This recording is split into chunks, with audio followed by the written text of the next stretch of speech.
Number Metro commuters could now face steeper penalties for creating a nuisance inside trains and stations under revised rules that came into effect on June 19th.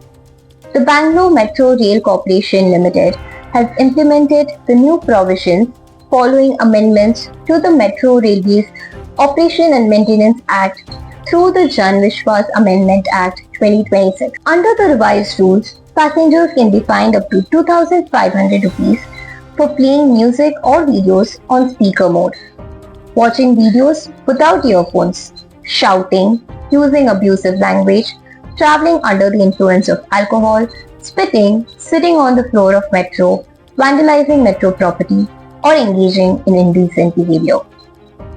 PMRC has said complaints about loud mobile phone usage have increased sharply in recent years.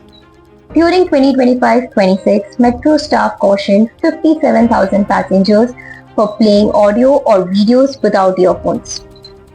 Officials also detected more than 1,900 cases of passengers consuming food inside metro trains. The amended rules also prescribe higher penalties for other violations.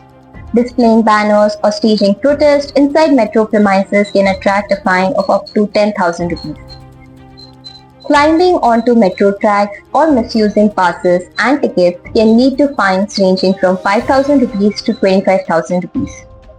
Unauthorized commercial activity, damaging metro property, carrying hazardous materials, and disrupting public order can also invite heavy penalties.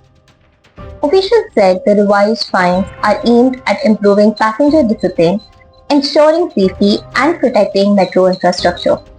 The penalty amounts will also increase by 10% every 3 years under the new framework.